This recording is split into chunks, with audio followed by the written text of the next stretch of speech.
नमस्कार, आप देख रहे हैं आपका अपना चैनल भिवानी हलचल खबरों के संग में मैं हूं मनोज कुमार। आइए सबसे पहले डालते हैं नजर आज की हेडलाइंस पर। पूर्व मुख्यमंत्री स्वर्गीय बनारसी दास गुप्त की पुण्यतिथि पर हुए विशेष कार्यक्रम।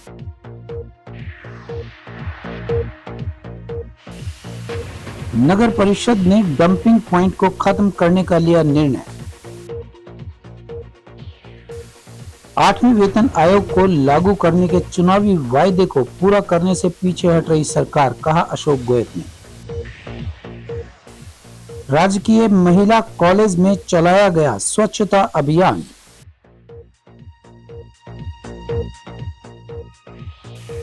हलवासी विद्या विहार में डेक्लेमेशन प्रतियोगिता में हितैषी वशिष्ठ ने पाया प्रथम स्थान।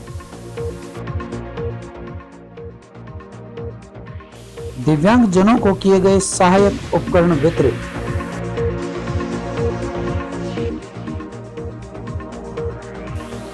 वार्ड नंबर 25 में नरकीय जीवन जीने को मजबूर हैं लोग। और अब खबरें विस्तार से। शिक्षा जीवन का आधार है। शिक्षा से ही समाज और देश का विकास संभव है। इसी बात को ध्यान में रखते हुए स्वर्गीय बनारसी दास गुप्त ने अपना सारा जीवन शिक्षा के विस्तार एवं सदैव सर्व जातीय तथा सर्व वर्ग के लोगों को साथ लेकर आम जनमानस की भलाई के लिए लगा दिया। यह बात बीडी गुप्ता फाउंडेशन के अध्यक्ष एवं स्वर्गीय गुप्ता जी के सुपुत्र अजय गुप्ता ने गुप्ता जी की 18वीं पुण्यतिथि के अवसर पर हांसी रोड स्थित बीडी गुप्त पार्क में आयोजित श्रद्धांजलि सभा में कही। उन्होंने कहा कि बाबूजी के द्वारा क्षेत्र में शिक्षा रूपी जो लो लगाई गई थी उसे आगे बढ़ाते हुए बीडी गुप्ता फाउंडेशन द्वारा विभिन्न संस्थाओं के माध्यम से प्रतिभाओं को तराशने का कार्य किया जा रहा है।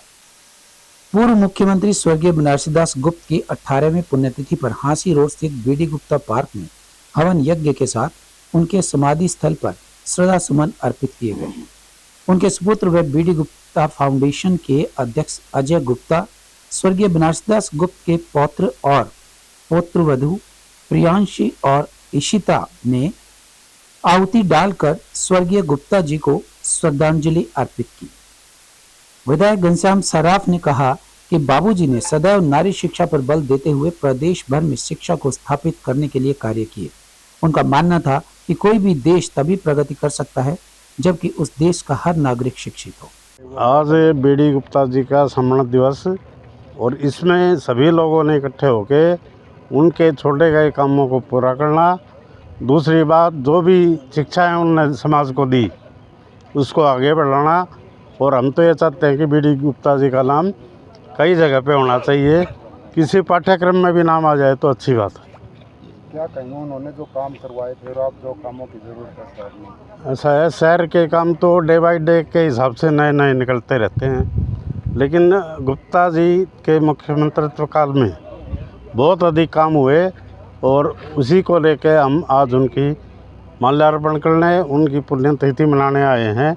मैं जो उपस्थित सभी समुदाय के लोग हमारे यहाँ पे इकट्ठा हैं, 36 बिरादरी के लोगों का स्वागत करता हूँ कि उन्होंने अपना काम करने के लिए आगे पीछे नहीं देख के समाज के हित की बात की और आज भी यही काम आगे चल रहा है। हम भी उनकी जो प्रेरणाएं रही है उनको आगे लेके बढ़ रहे हैं आगे। आज बाबूजी की पुण्यतिथि है, तो इस पुण्यतिथि पे हम जैसे बाबूजी ने अपने जीवन काल के अंदर एक आर्य सामाजिक विधि से हवन करने की परंपरा चालू की थी, हम उसी को निर्वाह करते हुए पहले हवन का प्रोग्राम रखा है हमने और उसके पश्चात बाबूजी को श्रद्धांजलि उनके समाधि स्थल पे और उनके मूर्ति का माल्यार्पण करेंगे।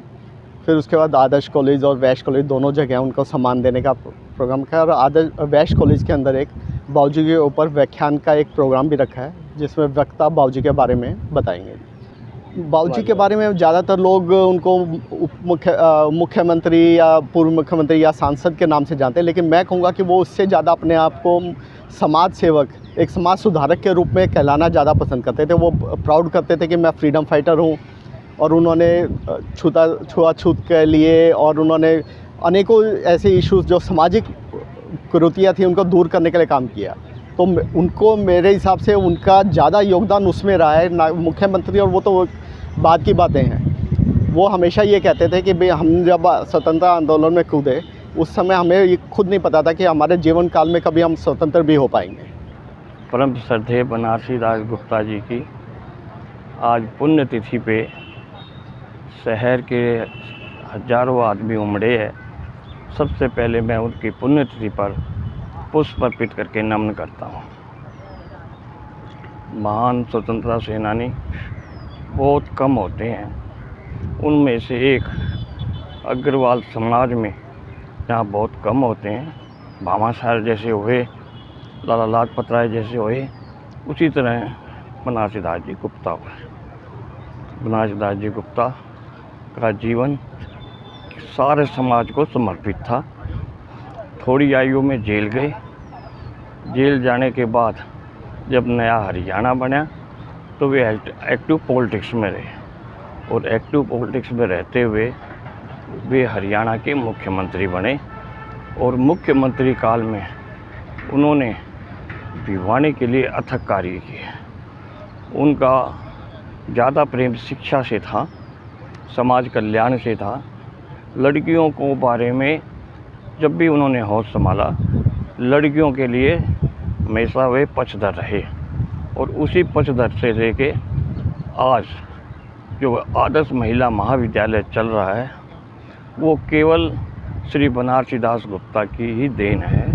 जो जगह मुहैया कराई गई, जो चंदे इकट्ठे करे गए, जिसमें उनके साथी सेठ भगीरथ मल भुआनेवाला और भी कई साथी थे जिन्होंने मिलकर इस शिक्षा में अलख जगाई। वहीं दूसरी ओर वैश्य कॉलेज में भी महान स्वतंत्रता सेनानी पूर्व मुख्यमंत्री बनारसी दास गुप्ता की पुण्यतिथि पर उनकी स्मृति में जन सेवा के प्रतीक बाबू बनारसी दास गुप्ता विषय पर आयोजित विस्तृत व्याख्यान का आयोजन किया गया। कार्यक्रम के मुख्य वक्ता महाराजा नीमपाल सिंह राजकीय महाविद्यालय के प्राचार्य प्रोफेसर राजकुमार भारद्वाज थे। उन्होंने बनारसी दास गुप्ता के जीवन पर विस्तृत रूप से प्रकाश डाला।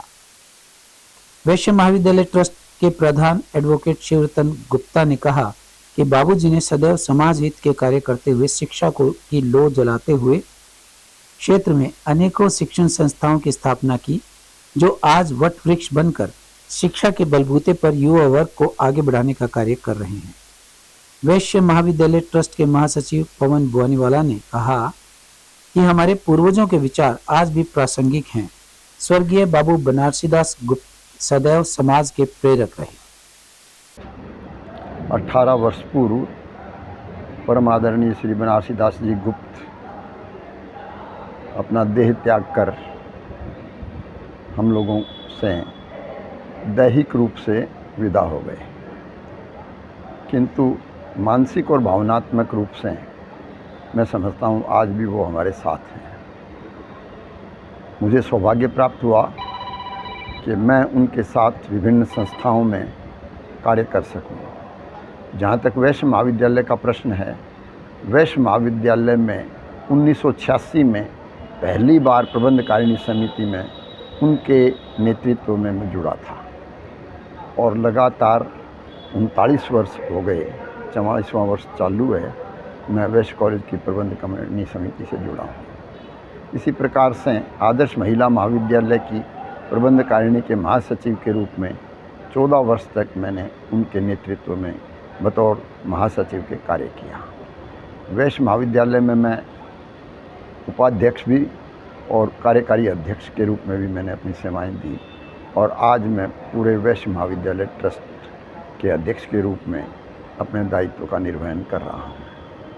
जहाँ तक परमादरणीय श्री बी.डी. गुप्ता जी का प्रश्न है, उनकी इतनी यादें जुड़ी हुई हैं, अगर मैं उनका व्याख्यान करने लगूं तो मुझे लगता है कि कम से कम मुझे एक दिन तो पूरे 24 घंटे तो लग ही जाएंगे, क्योंकि बहुत अंतरंग संपर्क रहा। जहाँ तक पारिवारिक संबंध का प्रश्न है, मेरे दादाजी के साथ श्री जगदीश चंद्र जी गुप्ता के साथ भी उनके संपर्क रहे और वो जब भी आते थे, वो जो आज बीटीएम है वो पहले पंजाब क्लॉथ मिल हुआ करती, उस समय वो वहाँ मैनेजर थे और बी.डी. गुप्ता जी भी मिल में जाया आया करते और काफ़ी लंबे समय तक सन 66 तक दादाजी के साथ संपर्क रहा। उसके बाद मेरे पूज्य पिताजी श्री के.पी. गुप्ता जी के साथ उनका संपर्क रहा और मेरे पिताजी के रहते रहते ही मेरा एक्टिवली उनसे जो संपर्क हुआ वो 1975 के बाद हुआ, जब वो मुख्यमंत्री बने। उसके बाद से मेरा एक्टिव संपर्क रहा। आज हम वैस कॉलेज में गुप्ता जी की 18वीं पुण्यतिथि मना रहे हैं। क्यों मना रहे हैं? इसलिए मना रहे हैं कि उन्हें अपना सारा जीवन समाज सेवा और नारी उत्थान के लिए लगाया। ये कहने की बात नहीं है कि समाज सेवा उन्होंने विभिन्न क्षेत्रों में, जो आज भी उनको याद किया जाता है, मंत्री रहते, मुख्यमंत्री रहते, राज्यसभा का सदस्य रहते, दिल खोल कर पैसा दिया। और आज ऐसी ऐसी संस्थाएं हैं जिससे हर प्रकार का, हर तरह का समाज लाभ उठा रहा है। लड़कियों का जहाँ तक शिक्षा का सवाल है, जिस वक्त गुप्ता जी ने सोचा था 50 साल पहले कि बच्चियाँ पढ़ नहीं रही हैं, अगर ये पढ़ेंगी तो एक घर नहीं 2 घर समझ जाएंगे, तो वो आज सारी बातें चरितार्थ हो रही हैं। हमारी बच्चियाँ उच्च शिक्षा लेकर हम उनको श्रद्धांजलि के रूप में ही प्रकट करते हैं। एक दूसरी बात जो मैंने खास बात गुप्ता जी में देखी, गुप्ता जी पढ़े लिखे कम थे, लेकिन वो कढ़े हुए थे, वो विलक्षण बुद्धि के थे, अद्भुत प्रतिभा थी और अपने साथियों को ग्रुप बनाकर चलते थे। उनके ग्रुप में जैसे लाला भगीरथमल जी हुए, श्री के.पी. गुप्ता जी हुए, M.M. गुप्ता जी हुए, रामचंद्र दास जी गोटावाले हुए, गौरी शंकर जी वो हर बार ग्रुप में जब बैठते थे तब समाज हित की ही बात करते थे। स्वच्छ भारत अभियान के तहत भिवानी की नगर परिषद ने शहर के सभी डंपिंग पॉइंट्स को खत्म करने का निर्णय लिया है। पुरानी अनाज मंडी में बने डंपिंग पॉइंट्स को हटाकर नगर परिषद कर्मचारियों ने क्षेत्रवासियों को बहुत बड़ी राहत दी है। नगर परिषद चेयरपर्सन प्रतिनिधि भवानी प्रताप सिंह ने बताया कि उन्हें पुरानी अनाज मंडी प्रधान संजय सिंगला के माध्यम से नगर परिषद की गाड़ी में कूड़ा नहीं फेंककर सड़क पर ही कूड़ा फेंकने की शिकायत मिली थी। उन्होंने तुरंत कार्यवाही करते हुए नगर परिषद के कर्मचारियों के साथ सड़क से कूड़े का उठान करवाया और डंपिंग पॉइंट्स को वहां से खत्म करते हुए आसपास के दुकानदारों को वहां पर कूड़ा न डालने के लिए कहा। नगर परिषद चेयरपर्सन प्रतिनिधि भवानी प्रताप सिंह ने लोगों को चेतावनी दी कि यदि कोई भी व्यक्ति सड़क या आसपास कूड़ा फेंकते हुए दिखाई दिया तो उसके खिलाफ सख्त कार्यवाही की जाएगी। किसी भी वार्ड के निवासी लोकेशन सहित कूड़े की फोटो खींचकर अपनी शिकायत दर्ज करवा सकते हैं। कुछ ही समय में नगर परिषद की गाड़ी वहां पर पहुंच जाएगी और कूड़ा डालने वालों के खिलाफ कार्यवाही करते हुए कूड़े का उठान किया जाएगा। वहीं वार्डवासी टोल फ्री नंबर पर भी लोकेशन के साथ फोटो भेज सकते हैं। उन्होंने भिवानी वासियों से शहर को स्वच्छ बनाने के लिए सहयोग देने की अपील। नगर परिषद के पार्षद रहे बिल्लू बादशाह ने चेयरपर्सन प्रतिनिधि के द्वारा किए जा रहे सफाई अभियान की सराहना की। उन्होंने नगर वासियों से अपील करते हुए कहा कि यदि कोई भी आपके वार्ड में इधर उधर कूड़ा डालता है और उसकी आप फोटो खींचकर नगर परिषद कार्यालय के दिए गए व्हाट्सएप नंबर पर भेज सकते हैं तो नगर परिषद कूड़ा फेंकने वालों पर जुर्माना लगाएगी। आज हम पुरानी अनाज मंडी के यहाँ क्षेत्र में आए थे। यहाँ कचरे के पॉइंट की काफ़ी दिनों से समस्या थी और कचरे के पॉइंट जो हम शहर के अंदर से ख़त्म करने का कार्य कर रहे हैं, तो यहाँ और तो लगभग सारे पॉइंट हमने बंद कर दिए, लेकिन एक ये जो बजरंगबली मंदिर के सामने का पॉइंट है, ये सुबह कचरा यहाँ काफ़ी मात्रा में होता है, तो उसको परमानेंट बंद करने के लिए सभी ने हमसे इस बारे में चर्चा की, यहाँ के सूचना दी। तो हम मौके पर हमारे नगर परिषद की टीम को लेकर सही पार्षद साथियों को लेकर पहुँचे हैं और लोगों को हमने जागरूक किया है कि यहाँ कचरा डालें नहीं, और इसके लिए जो व्यवस्था ऑटो की है, रेहड़ी की है, जैसी व्यवस्था वो चाहते हैं वो व्यवस्था वहाँ पर उपलब्ध हमारे द्वारा कराई जाएगी। कचरा पॉइंट को बंद करने के लिए हमने एक कर्मचारी यहाँ की नियुक्ति की है जो सुबह 5 बजे यहाँ पर कचरा जो डालते हैं उनको रोकेगा और रात को 8 बजे यहाँ ड्यूटी से शुरू होगी। तो इस प्रकार से जो कचरा पॉइंट है इनको बंद करने का हमारा प्रयास है, वो काफ़ी हद तक सफल भी हुआ है। शहर के अंदर करीबन हमने 60 से ज़्यादा कचरा पॉइंट हमने बंद कराए हैं और मेन बाज़ारों के अंदर, सर्कुलर रोड के ऊपर और जो हमारे मुख्य मार्ग हैं शहर के, वहाँ पर हमने कचरे पॉइंट को इस प्रकार से जितनी तेज़ गति से बंद कराया है। सभी कर्मचारियों का, शहरवासियों के सहयोग से काफ़ी सफलता भी इसमें मिली है। अभी हमने शहर के अंदर कहीं भी आपको कचरा दिखता है, उस कचरे को उठाने के लिए, गंदगी को उठाने के लिए, शहर की स्वच्छता के लिए, सफाई के लिए हमने 3 नंबर जारी किए हैं। 2 व्हाट्सएप नंबर है और एक हमारा टोल फ्री नंबर है। कहीं भी आपको इनकी कचरे की ऐसी कोई स्थिति दिखती है तो आप उन व्हाट्सएप नंबरों के ऊपर जो हमारा व्हाट्सएप नंबर है 8053 60 94 53 और 8053 60 94 45, ये तो हमारे व्हाट्सएप नंबर हैं। इन पे आप लोकेशन सहित फ़ोटो भेजिए।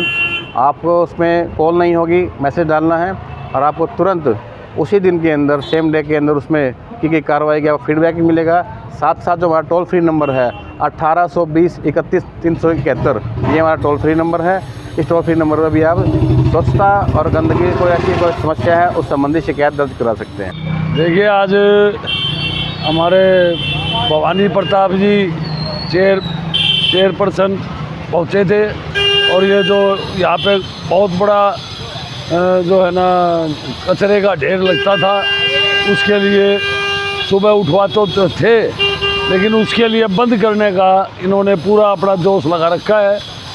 मैं सभी से अनुरोध करता हूँ कि इस जगह पर अपना कचरे का जो है ना पॉइंट मत बनाएं। अगर जो भी लगा मिलाया गया उसकी फ़ोटो खींच करके उसके ऊपर पेनल्टी लगेगी। मैं तो आपसे अनुरोध करता हूँ कि हमारे वार्ड के अंदर ऐसा पॉइंट नहीं रहेगा, ताकि बहुत अच्छे से अच्छी स्कीम है ये। All Haryana power corporation workers union के सब यूनिट ने सरकार द्वारा 8वें केंद्रीय वेतन आयोग का गठन न करने के विरोध सहित अन्य मांगों को लेकर स्थानीय रेलवे रोड स्थित बिजली बोर्ड प्रांगण में गेट मीटिंग कर प्रदर्शन किया। कर्मचारियों ने सरकार पर वादा खिलाफी का आरोप लगाते हुए कहा कि सरकार ने चुनावी फायदे के लिए घोषणाएं तो कर दी, लेकिन अब तक उन्हें पूरा करने से पीछे हट रही है। गेट मीटिंग की अध्यक्षता सब डिवीजन नंबर 2 के प्रधान शमशेर, सब डिवीजन नंबर 1 के प्रधान Mandeep, operational city sub division के प्रधान सतीश AFM ने की तथा मुख्य वक्ता के तौर पर यूनियन के राज्य सचिव लोकेश, सिटी यूनिट प्रधान रविंद्र यादव व सर्कल सचिव अशोक गोयत पहुंचे। प्रदर्शनकारियों ने 8वां वेतन आयोग लागू करने के नारे लगाए। All Haryana power corporation workers union संबंधित सर्व कर्मचारी संघ हरियाणा की बिजली बोर्ड प्रांगण में गेट मीटिंग में प्रदर्शनकारी कर्मचारियों को संबोधित करते हुए अशोक गोयत ने कहा कि सरकार ने इसी वर्ष 16 जनवरी को कैबिनेट बैठक में 8वें केंद्रीय वेतन आयोग की घोषणा की थी। यह वायदा किया गया था कि आयोग की सिफारिशें 1 जनवरी 2026 से लागू हो जाएंगी। इस घोषणा के बाद कर्मचारियों में उम्मीद जगी थी, लेकिन अब 7 महीने बीत जाने के बाद भी आयोग की अधिसूचना जारी नहीं हो पाई है। वहीं रविंद्र यादव ने कहा कि 8वें वेतन आयोग सहित पुरानी पेंशन बहाली, ठेका कर्मचारियों को पक्का करना, समान काम समान वेतन, निजीकरण पर रोक सहित कर्मचारियों और अधिकारियों को प्रति माह 600 यूनिट और 1000 यूनिट तक बिजली मुफ्त, दुर्घटनाओं में घायल हुए कर्मचारियों को मुफ्त चिकित्सा सुविधा और बिजली चोरों से कर्मचारियों को सुरक्षा देने की मांग को लेकर all Haryana power corporation workers union 4 सितंबर को मुख्य अभियंता कार्यालयों पर मास डेपुटेशन प्रदर्शन तथा 10 सितंबर को विद्युत विभाग हरियाणा पंचकुला में अतिरिक्त मुख्य सचिव के कार्यालय पर राज्य स्तरीय विरोध प्रदर्शन कर ज्ञापन सौंपेगी। मैं Ashok Goyat, circle secretary ASPC worker union head office Hisar. आज हमने 29 तारीख को गेट मीटिंग के माध्यम से सरकार को 8वें वेतन आयोग के प्रति चेताने का काम किया है। आज जो बीजेपी सरकार सत्ता में आने से पहले 8वें वेतन आयोग की हामी भर करके सत्ता में आई थी, आज तक उसने जो ये आयोग गठन करना है उसके बारे में कोई सुध नहीं ली है। इस गेट मीटिंग के माध्यम से हम सरकार को चेताना चाहते हैं, जल्द से जल्द 8वें वेतन आयोग को गठन किया जाए और इसके साथ साथ जो ऑनलाइन ट्रांसफर पॉलिसी, जिसको ये आदर्श ट्रांसफर पॉलिसी कह रहे हैं, जिससे हमारे जोखिम भरे महकमे में लगातार हादसे होते रहे हैं और यदि ये ऑनलाइन ट्रांसफर पॉलिसी आती है तो ये हादसों की संख्या बढ़ेगी। इसका भी हम इस गेट मीटिंग के माध्यम से विरोध करते हुए आज यह प्रोग्राम किया है। जो हमारा आज पूरे हरियाणा में प्रोग्राम था कि भाई जो मोदी सरकार ने दिल्ली इलेक्शन के टाइम पर घोषणा की थी कि भाई 2026 जनवरी से वेतन आयोग लागू कर देंगे, वेतन बढ़ावा देंगे। उस इलेक्शन तो इन्होंने जीत लिया, उसके बाद अब तक आयोग का गठन भी नहीं किया है, जिसमें गठन होने के बाद भी लगभग 8-10 महीने लग जाता है वेतन आयोग देने में। सरकार की जो अर्थधर्मिता है उससे बाज आए और जो अपने घोषणा करती है स्थायी रोजगार हो, 2 करोड़ इन्होंने रोजगार वो और 1 साल बोला था कि 2 करोड़ स्थायी रोजगार देंगे, 200 स्मार्ट सिटी 1 साल बनाएंगे, उसकी दिशा में काम करे। राजीव गांधी राजकीय महिला कॉलेज में उच्चतर शिक्षा विभाग निर्देशित 11 सप्ताह के स्वच्छता अभियान का शुभारंभ प्राचार्य प्रोफेसर त्रिलोक चंद के अध्यक्षता में स्वच्छता प्रकोष्ठ के तत्वावधान में प्रभारी प्रोफेसर भीष्म नारायण के निर्देशन में हुआ। इस आयोजन में जिला परिषद के सीईओ अजय चोपड़ा व सन्नी शर्मा, इंचार्ज स्वच्छ भारत मिशन सुश्री गायत्री IEC एक्सपर्ट ने शिरकत की। इस अभियान के पहले दिन शपथ ग्रहण समारोह, स्वच्छता जागृति भाषण, स्वच्छता जुलूस, स्वच्छता स्वास्थ्य और सजग नागरिक विषय पर विस्तृत व्याख्यान का आयोजन किया गया। राजकीय महिला कॉलेज में चलाए गए स्वच्छता अभियान में अधिकारियों व कर्मचारियों के अलावा NCC कैडेट्स, NSS स्वयं सेविकाओं, यूथ, रेड क्रॉस स्वयं सेविकाओं सहित सभी छात्राओं ने बढ़ चढ़कर भाग लिया। मुख्य अतिथि जिला परिषद CEO अजय चोपड़ा ने कहा कि वर्तमान समय की वैश्विक धरातल पर भारत की शाश्वत पहचान के लिए हम भावी पीढ़ी में स्वच्छता के प्रति सकारात्मक सोच और कर्मठता के प्रति प्राण फूंकना चाहते हैं। जब युवा संकल्प के साथ आगे बढ़ता है तो संसार स्वतः ही नवाचार से पोषित होकर नवाचार में ढलता है। प्राचार्य प्रोफेसर त्रिलोक चंद ने कहा कि स्वच्छता उत्तम स्वास्थ्य, स्वस्थ पहचान और पूर्ण विकास का आधार होती है। मानव संसार का सर्वश्रेष्ठ जीव होता है और सर्वोच्चता केवल और केवल स्वच्छता के माध्यम से संभव है। हमें पर्यावरणीय शारीरिक स्वच्छता के साथ मानसिक स्वच्छता पर भी ध्यान देना चाहिए। देखिए, जैसे कि पता है कि माननीय मुख्यमंत्री जी प्रधानमंत्री के आह्वान पर पूरे हरियाणा में ही एक सफाई अभियान चलाया गया है, जिसमें हमारे भिवानी से आज हमारे राजकीय महाविद्यालय है महिलाओं का, उससे हमने स्टार्टिंग किया है। और मैं सभी भिवानी वासियों से अपील करता हूं कि इस अभियान में बढ़ चढ़ के भाग लें। देखिए, महिलाओं का हर जगह अहम योगदान है, सफाई के क्या पूरे देश को चलाने में ही अहम योगदान है महिलाओं का। और मैं इसमें सभी महिलाओं को, पुरुषों को, बच्चों को, बच्चियों को सभी का आह्वान करता हूँ कि वो इस अभियान में बढ़ चढ़ के भाग लें। प्राचार्य राजीव गांधी राजकीय महिला महाविद्यालय भिवानी, जैसा कि सर्वविदित है कि हरियाणा सरकार के द्वारा 11 सप्ताह का शहर स्वच्छता अभियान शुरू किया गया है। इस अभियान के तहत जिला प्रशासन भिवानी के दिशा निर्देश अनुसार आज राजीव गांधी राजकीय महिला महाविद्यालय से इसका शुभारंभ किया है। इस अवसर पर हमारे महाविद्यालय में CEO जिला परिषद माननीय श्री अजय चोपड़ा जी पधारे हैं और उन्होंने हमारी छात्राओं को साफ सफाई के बारे में विस्तृत रूप से जानकारी प्रदान की है, जिससे कि हमारी छात्राएं बहुत अभिप्रेरित हैं और उन्होंने एक व्यापक सफाई अभियान शुरू करने का संकल्प लिया है। सभी विद्यार्थी, सभी छात्राएं संकल्पबद्ध होकर हमारे पूरे शहर को साफ सफाई करने के लिए और जागरूक करने के लिए प्रेरित हुई हैं। शहर की प्रमुख शिक्षण संस्था हलवासिया विद्या विहार के वरिष्ठ विभाग में learn English through enjoyment group के अंग्रेजी विषय के आचार्यों के निर्देशन में डिक्लेमेशन प्रतियोगिता का आयोजन किया गया। इस प्रतियोगिता में निर्णायक मंडल के रूप में PM श्री राजकीय वरिष्ठ माध्यमिक विद्यालय बजीना से सेवानिवृत्त प्राचार्य राजीव शर्मा तथा राजकीय महिला महाविद्यालय लोहारू से सेवानिवृत्त प्राचार्य डॉक्टर रणधीर सिंह रोहिल्ला थे। छात्रा अनन्या याशिका कौशिक, विशाल, नविष्ठा भारद्वाज, चारू सांगवान, जिज्ञासा, विधि एंजल कंवर, रुद्राक्षी देविका परमार, निकिता कुमारी गुंजन, आंचल, तन्वी वशिष्ठ, तनिका तथा हितैषी वशिष्ठ ने इस कार्यक्रम में प्रतिभागिता की। हलवासिया विद्या विहार के वरिष्ठ विभाग में हुई डिक्लेमेशन प्रतियोगिता में ऑपरेशन सिंदूर, क्या सफलता ही असली खुशी है, पर्यावरण, पाठ्यक्रम को रटने के बजाय समझना तथा बुजुर्गों का सम्मान आदि विषय पर बच्चों ने अपने विचार रखे। सभी प्रतियोगिताओं में एक से एक बढ़कर बच्चों ने विचार व्यक्त किए। प्रतियोगिता में 9वीं कक्षा की छात्रा हितैषी वशिष्ठ ने प्रथम स्थान, कक्षा 10वीं की छात्रा देविका परमार ने द्वितीय स्थान, कक्षा 10वीं की छात्रा एंजल कंवर ने तृतीय स्थान तथा कक्षा 12वीं की छात्रा तन्वी वशिष्ठ ने प्रोत्साहन पुरस्कार प्राप्त किया। प्रशासक डॉक्टर शमशेर सिंह अहलावत एवं प्राचार्य विमलेश आर्य ने सभी छात्रों के शानदार प्रदर्शन पर उन्हें बधाई देते हुए उनके उज्जवल भविष्य की कामना की। स्कूल में आज इंटर हाउस डिक्लेमेशन कॉन्टेस्ट हुआ और इसमें लगभग 16 बच्चों की प्रेजेंटेशन थी। जो थीम चूज किए गए थे वो बिल्कुल समकालीन महत्व के थे और बच्चों का जो प्रेजेंटेशन था वो निस्संदेह ही सराहनीय था।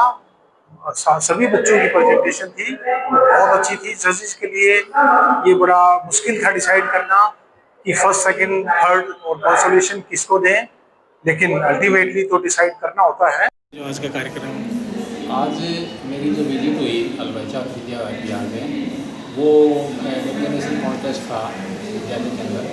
तो मेरी ऑब्जर्वेशन ये है कि जब मैंने पूरे स्कूल का अवलोकन किया, यहाँ की इकोलॉजी और एनवायरनमेंट देखा, यहाँ की स्टडी लर्निंग लेवल देखा, सफाई देखी, तो मैं ये कह सकता हूँ, और इसका पिछले रिकॉर्ड भी रहा है कि ये हमारे जो नगर की जो शिक्षा संस्था है, ये भारत में एक मानी हुई संस्था है। और मुझे ये कहते हुए बड़ा फख्र हो रहा है कि इस विद्यालय के बच्चे पूरे विश्व में, चाहे कोई भी देश है, उसमें बच्चे अपनी सेवा दे रहे हैं बड़े ऊंचे पदों के ऊपर, और ये विद्यालय दिन दुगनी उन्नति कर रहा है। और आज के समय में अगर क्वालिटी वाइज अगर हम ये करें कि किस विद्यालय का कौन सा स्थान है, तो मैं ये कहता हूँ भारत की बहुत मानी विश्वविद्यालय में से एक है। और इसके लिए मैं यहाँ के जो प्रशासक हैं और प्रिंसिपल है, पूरा स्टाफ है, उनको बहुत साधुवाद देना चाहता हूँ, पूरे नगर की तरफ से धन्यवाद देना चाहता हूँ। आज अलवासिया विद्या विहार में इंग्लिश डिक्लेमेशन कॉन्टेस्ट आयोजित किया गया, जिसमें 16 विद्यार्थियों ने भाग लिया और सामूहिक विषय रखे गए, जैसे Operation Sindoor, happiness is the way to success. इस प्रकार बच्चों में इंग्लिश के प्रति जो कॉन्फिडेंस आना चाहिए, आजकल ज़माना कंपटीशन का है, सक्सेस के लिए इंग्लिश बहुत ज़रूरी है। कल हमने संस्कृत में वेद मंत्रोच्चारण प्रतियोगिता रखी थी और भाषा का यहाँ पर बच्चे उसमें कॉन्फिडेंस प्राप्त कर सके, इस प्रकार का आयोजन किया गया। बहुत सुंदर आयोजन किया, बच्चों ने बढ़ चढ़ के उसमें भाग लिया। कल मेजर ध्यानचंद आस्था स्पेशल स्कूल के चयनित दिव्यांग जनों को सहायक उपकरण वितरित किए गए। इस शिविर में सानिध्य जहरगिरी आश्रम के पीठाधीश्वर डॉक्टर अशोक गिरी महाराज का रहा। इस अवसर पर मुख्य अतिथि विधायक घनश्याम सराफ, पूर्व राज्य आयुक्त दिव्यांगजन राजकुमार मक्कड़, उद्योगपति डॉक्टर धर्मवीर ढिल्लों, विशिष्ट अतिथि जीडी गोयनका स्कूल के निदेशक सतीश वैद, विश्व हिंदू परिषद के जिला अध्यक्ष प्रदीप बंसल, जेजेपी के वरिष्ठ सदस्य विजय गोठरा, दीपक लच्छीराम का, पूर्व जिला शिक्षा अधिकारी सुरेश शर्मा, सेवानिवृत्त प्राचार्य अनु मेहता थे। आस्था स्पेशल स्कूल में चयनित दिव्यांग जनों को सहायक उपकरण वितरित करते हुए श्री महंत अशोक गिरी ने बताया कि आस्था की ऊर्जा वास्तव में दिव्यांग जनों के प्रति विशेष आस्था है और यह जुनूनी व्यक्ति ही कर सकता है जो वास्तव में विशेष ऊर्जा प्रदान की है। परमपिता परमात्मा इस संसार में प्रत्येक व्यक्ति को ऊर्जा देता है, लेकिन वह ऊर्जा यथार्थ रूप में प्रसारण करने वाला होना चाहिए। विधायक घनश्याम सराफ ने बताया कि दिव्यांगों को इस तरह की सहायता उपकरण प्रदान करना सच्ची सेवा है और हम ऐसी संस्थाओं के साथ हैं और समय समय पर स्कूल संचालक दंपत्ति को हम प्रोत्साहित करते रहते हैं। पूर्व आयुक्त दिव्यांगजन राजकुमार मक्कड़ ने कहा कि यह एक विशेष विषय है जो इन दिव्यांगजनों को सुविधा दी जा रही है। भारत सरकार समय समय पर दिव्यांगजनों के कैंप लगाकर उनका जीवन सुगम बनाने का प्रयास करती है।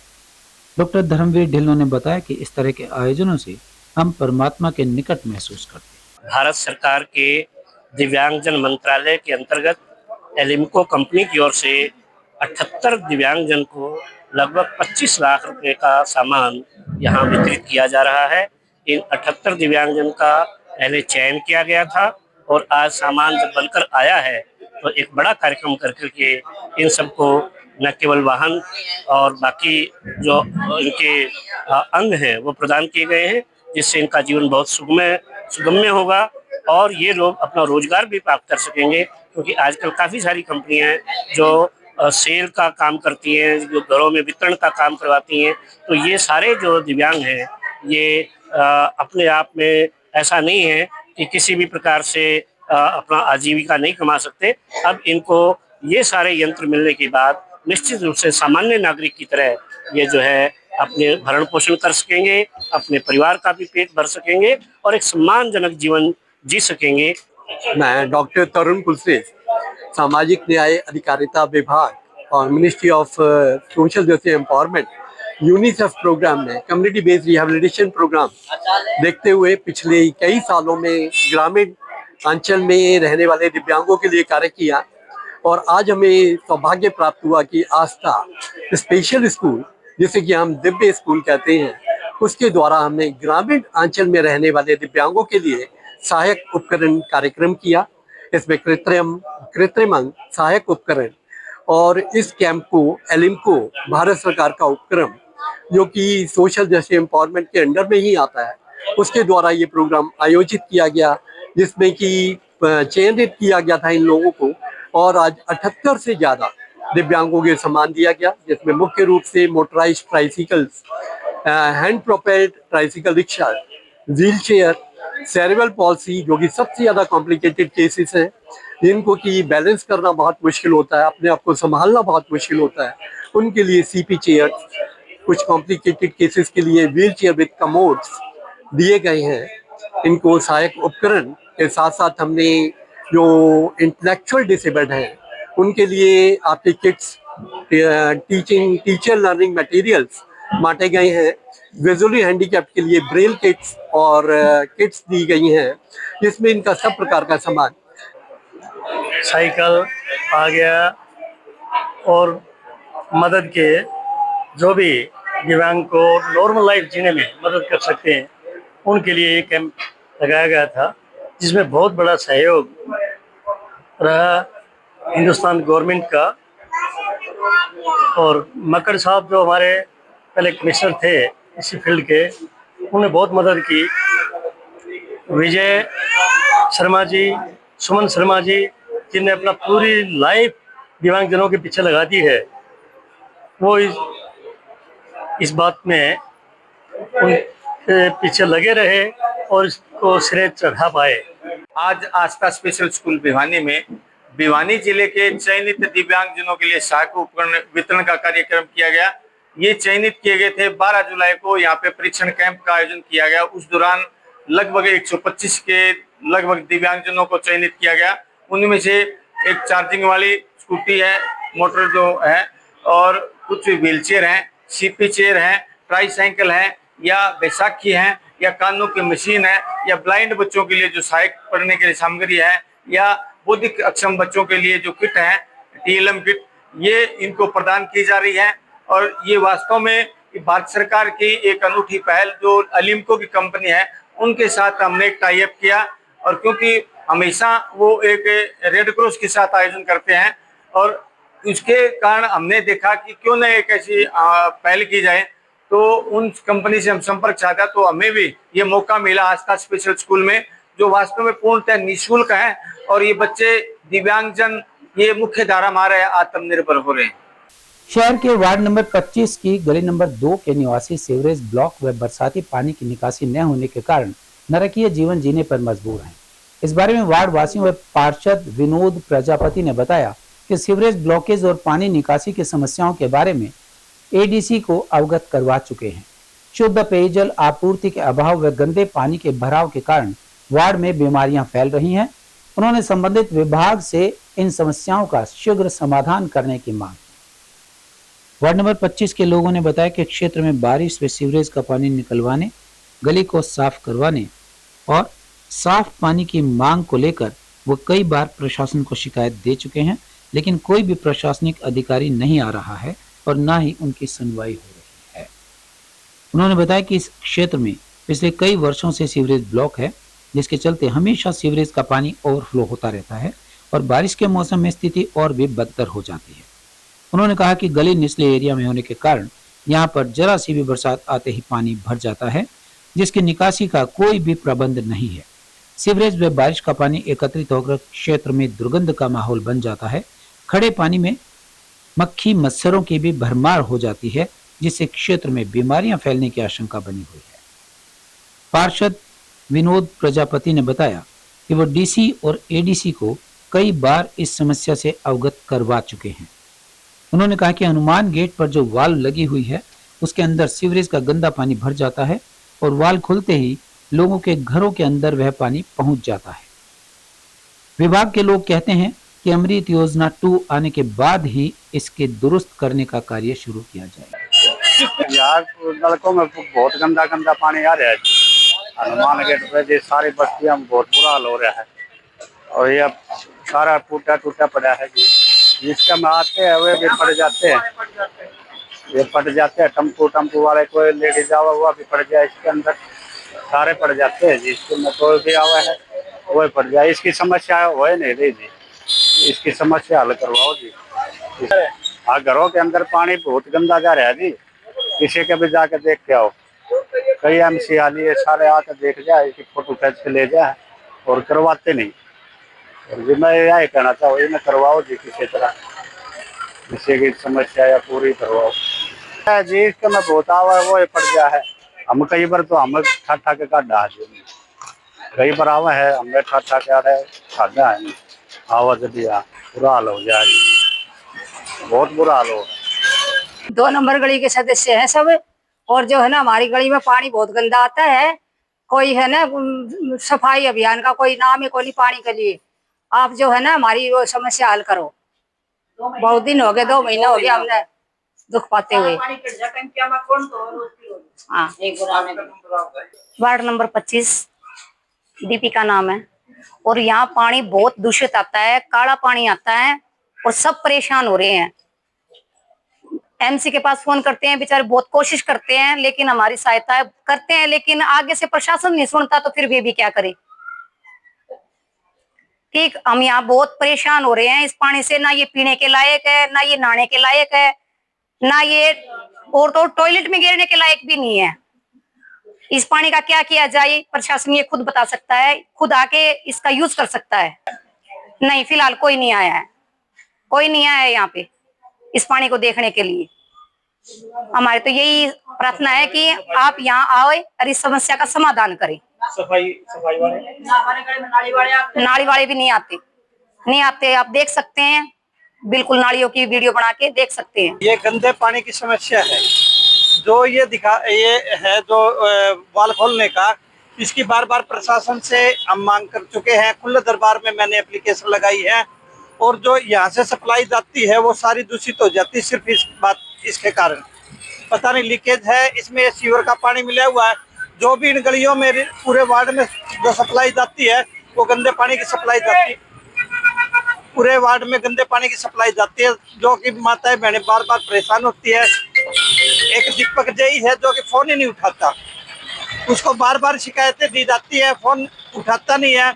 उनके बाद में फिर SDO साहब से कहनी पड़े या SC साहब से, वो गौर करते हैं थोड़ी बहुत काम करवाने की। जई ऐसा निकम्मा है जो कि कुछ काम नहीं करवाता, ना किसी हमारे ही फोन नहीं उठाता, आम पब्लिक के तो फोन उठाएगा कहाँ से। जो DC साहब ने ड्यूटी लगाई है सफाई की, उसमें सफाई तो हो रही है, पर मेरी DC साहब से एक रिक्वेस्ट है कि इस पानी और सीवर वाले मामले को भी देखें। पानी और सीवर के मारे ये पूरा मेरा वार्ड नहीं, पूरा शहर छिड़ रहा है। लोग बीमारी युक्त पानी पीने के लिए बीमारियों से जूझ रहे हैं। और अब चलते चलते जर्मन अखबार FAZ की रिपोर्ट में दावा किया गया है कि पिछले कुछ दिनों में डोनाल्ड ट्रंप ने नरेंद्र मोदी से कम 4 बार टेलीफोन पर बातचीत करने की कोशिश की, लेकिन ट्रंप के टेलीफोन का कोई उत्तर नहीं दिया गया। तो क्या भारत और अमेरिका के रिश्ते उस स्तर तक खराब हो चुके हैं कि मोदी ट्रंप का टेलीफोन ना उठाए, जबकि भारत ने बार बार कहा है कि ट्रेड डील पर अमेरिका से अभी भी बात हो रही है। भारत ने क्वाड को आगे बढ़ाने की बात कही है। भारत और अमेरिका के बीच जो डिफेंस सौदे किए गए थे उन पर कोई असर नहीं हुआ है। इसके अलावा सबसे बड़ी बात कि 50% टैरिफ का भारत पर गंभीर असर होगा, इसमें कोई दो राय नहीं है। लेकिन जर्मन अखबार ने इसके पीछे कुछ अलग वजह होने का दावा किया है। इसमें भी दो राय नहीं है कि ट्रंप और उनके प्रशासन ने बार बार बयानों में भारत का अपमान किया है। भारत पाकिस्तान युद्ध विराम का क्रेडिट ट्रंप अभी तक 40 बार से ज्यादा ले चुके हैं। जर्मन अखबार की रिपोर्ट में दावा किया गया है कि फोन न उठाना सिर्फ मोदी की नाराजगी के संकेत नहीं है, बल्कि एक सोचा समझा कूटनीतिक कदम है। इसके बैकग्राउंड में अमेरिका की तरफ से भारत पर डाले जा रहे दबाव को देखा जा रहा है, खासकर रूस से तेल आयात रोकने की अमेरिका की मांग को लेकर। कुछ एक्सपर्ट्स का मानना है कि भारत अब चाहकर भी नहीं झुक सकता, क्योंकि अगर भारत झुकता दिखता है तो ग्लोबल साउथ में वो भरोसा खो देगा। ऐसे संकेत साफ करते हैं कि भारत अब अमेरिकी दबाव में आने के बजाय अपनी स्वतंत्र विदेश नीति को और आक्रामक अंदाज में आगे बढ़ा रहा है। और अब जाने से पहले एक नजर आज की हेडलाइंस। पूर्व मुख्यमंत्री स्वर्गीय बनारसी दास गुप्त की पुण्यतिथि पर हुए विशेष कार्यक्रम।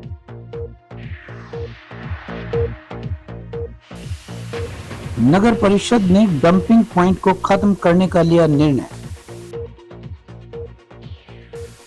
8वें वेतन आयोग को लागू करने के चुनावी वायदे को पूरा करने से पीछे हट रही सरकार, कहा अशोक गोयत ने। राजकीय महिला कॉलेज में चलाया गया स्वच्छता अभियान।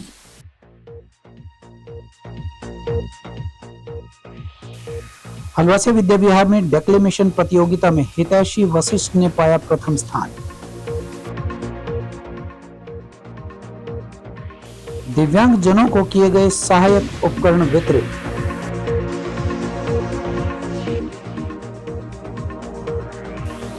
वार्ड नंबर 25 में नरकीय जीवन जीने को मजबूर है लोग। हमारे आज के अंक में बस इतना ही। अगले अंक के लिए देखते रहिएगा आपका अपना चैनल भिवानी हलचल।